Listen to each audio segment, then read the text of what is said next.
नमस्कार दोस्तों, मेरे चैनल वास्तु पूजा टिप्स में आप सभी का स्वागत है। आषाढ़ माह के शुक्ल पक्ष की एकादशी तिथि को देवशयनी एकादशी के नाम से जाना जाता है।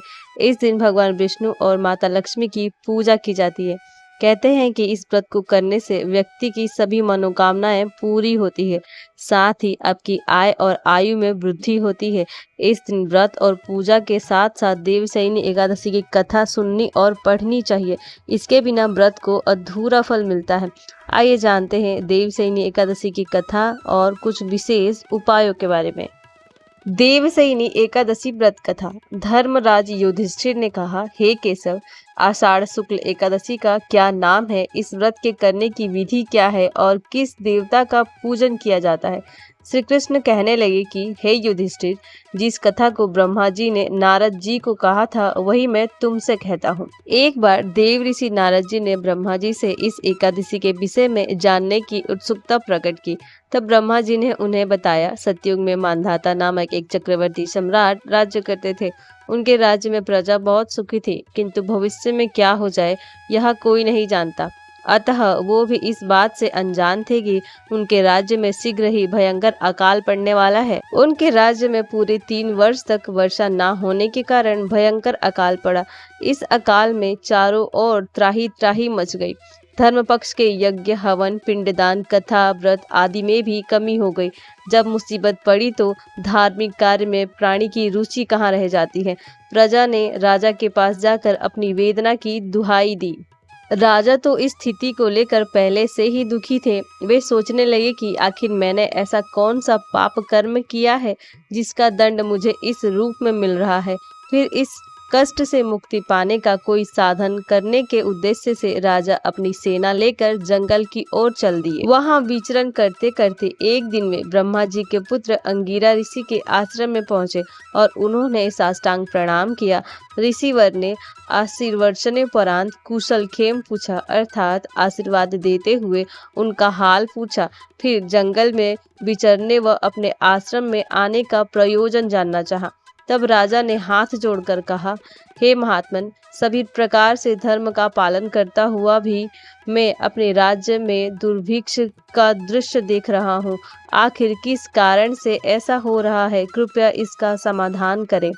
यह सुनकर महर्षि अंगिरा ने कहा, हे राजन, सब युगों से उत्तम यह सतयुग है। इसमें छोटे से पाप का भी बड़ा भयंकर दंड मिलता है। इसमें धर्म अपने चारों चरणों में व्याप्त रहता है। ब्राह्मण के अतिरिक्त किसी अन्य जाति को तप करने का अधिकार नहीं है, जबकि आपके राज्य में एक शूद्र तपस्या कर रहा है। यही कारण है कि आपके राज्य में वर्षा नहीं हो रही है।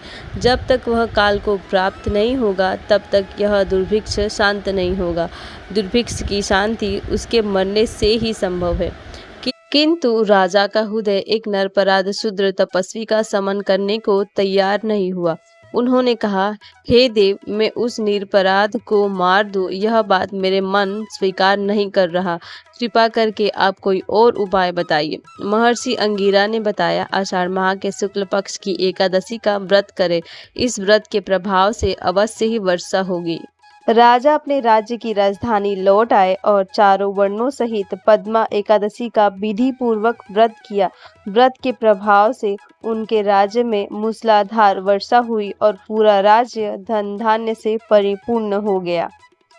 ब्रह्मवैवर्त पुराण में देवशयनी एकादशी के विशेष महात्म्य का वर्णन किया गया है।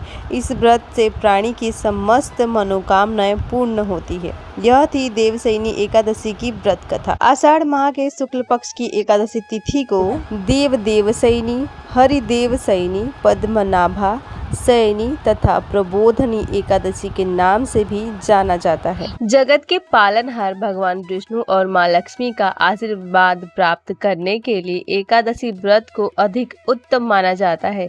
इस व्रत का पारण द्वादशी तिथि में करने के बाद श्रद्धा अनुसार विशेष चीजों का दान जरूर करना चाहिए। मान्यता है कि ऐसा करने से जातक को कभी भी अन्न और धन की कमी नहीं होती। आइए जानते हैं देवशयनी एकादशी पर क्या दान करना चाहिए। सनातन धर्म में पर्व और व्रत के दौरान दान का विशेष महत्व है। ठीक इसी प्रकार देवशयनी एकादशी पर भी गरीब लोगों को दान अवश्य करना चाहिए। देवशयनी एकादशी का व्रत का पारण करने के बाद अन्न, फल, मिठाई और वस्त्र का दान करें। धार्मिक मत है कि ऐसा करने से साधक को जीवन में कभी भी अन्न और धन की कमी का सामना नहीं करना पड़ता। अगर आप जीवन में दुखों से परेशान हो गए हैं तो इस समस्या से मुक्ति पाने के लिए देवशयनी एकादशी पर दूध और दही का दान करें। ऐसी मान्यता है कि इन चीजों का दान करने से जीवन के दुखों का अंत होता है। इसके अलावा देवशयनी एकादशी पर जूते और चप्पल का भी दान कर सकते हैं। धार्मिक मत है कि ऐसा करने से साधक को भगवान विष्णु और माँ लक्ष्मी की कृपा प्राप्त होती है। साथ ही सभी संकट दूर होते हैं। गृह कलेश और रोग से मुक्ति पाने के लिए देवशयनी एकादशी पर जल का दान करें। इससे कुंडली में पितृ और चंद्र दोष का असर कम होता है। साथ ही आर्थिक समस्या दूर होती है। अगर आपकी कुंडली में गुरु कमजोर है तो देवशयनी एकादशी पर पीले वस्त्र का दान करें। इस उपाय को करने से भगवान विष्णु प्रसन्न होते हैं। साथ ही कुंडली में गुरु ग्रह भी मजबूत होता है। ज्योतिष आचार्यों के मुताबिक चतुर्मास में विवाह, गृह प्रवेश, मुंडन, जनेऊ जैसे शुभ कार्य के लिए मुहूर्त नहीं रहते हैं। चतुर्मास देव उठनी एकादशी के दिन समाप्त होता है। उसी दिन से ही शुभ कार्य की शुरुआत होती है। तो आइए जानते हैं चतुर्मास से जुड़ी मान्यताओं के बारे में। देवशयनी एकादशी से भगवान विष्णु करीब 4 महीनों तक योग निद्रा में रहते हैं। इसके बाद शिव जी सृष्टि का संचालन करते हैं। विष्णु जी पंचदेवों में से एक हैं और मांगलिक काम की शुरुआत पंचदेव पूजा से ही होती है। चतुर्मास में विष्णु जी विश्राम करते हैं और वे हमारे शुभ काम में उपस्थित नहीं हो पाते हैं। इसी वजह से देवशयनी से देव उठनी तक मांगलिक कामों के लिए शुभ मुहूर्त नहीं रहते हैं। चतुर्मास में भगवान विष्णु और उनके अवतारों की पूजा खास तौर पर करनी चाहिए। पूजा पाठ के साथ ही विष्णु जी की कथाएं पढ़नी चाहिए या तो सुननी चाहिए। आप चाहे तो श्रीमद् भगवत कथा, विष्णु पुराण का पाठ कर सकते हैं। ओम नमो भगवते वासुदेवाय मंत्र का जाप कर सकते हैं। सूर्य देव को जल चढ़ाने से ही दिन की शुरुआत करनी चाहिए। इसके लिए तांबे के लोटे में जल भरे और ओम नमः शिवाय मंत्र का जाप करते हुए सूर्य को जल चढ़ाए। अभी बारिश के दिन है और अगर सुबह सूर्य देव के दर्शन नहीं हो रहे हैं तो पूर्व दिशा की ओर मुख करके सूर्य का ध्यान करते हुए जल अर्पित करना चाहिए। भगवान शिव को जल और दूध चढ़ाना चाहिए। शिवलिंग को चंदन का लेप करें। बेलपत्र, अखाड़े के फूल, हार फूल से शिवलिंग का श्रृंगार करें। धूप दीप जलाएं। ओम नमः शिवाय मंत्र का जाप करें। शिव जी की पूजा के साथ शिव जी की कथाएं, शिव पुराण का पाठ भी कर सकते हैं। जरूरतमंद लोगों को धन, अनाज, कपड़े, जूते, चप्पल, छाते और खाने का दान करें। किसी गौशाला में गायों की देखभाल के लिए धन का दान करें। भगवान श्री कृष्ण के बाल स्वरूप बाल गोपाल का पंचामृत से अभिषेक करें। अभिषेक के बाद भगवान को पीले चमकीले वस्त्र अर्पित करें। हार फूल से श्रृंगार करें। तुलसी के साथ माखन मिश्री का भोग भी लगाए।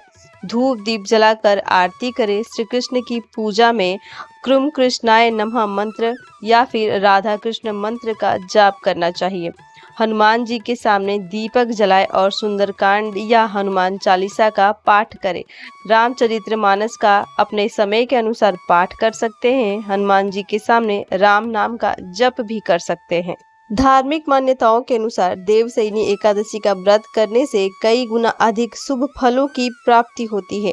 आइए जानते हैं देवशयनी एकादशी पर क्या करना चाहिए और इस दिन के कुछ विशेष उपायों के बारे में।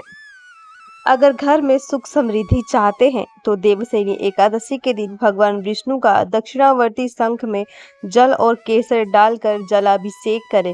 इससे भगवान विष्णु के साथ माँ लक्ष्मी जी का भी आशीर्वाद मिलता है और आपके घर में बरकत आती है। देवशयनी एकादशी की रात को 1 रुपए का सिक्का भगवान विष्णु जी के तस्वीर के पास रख दे।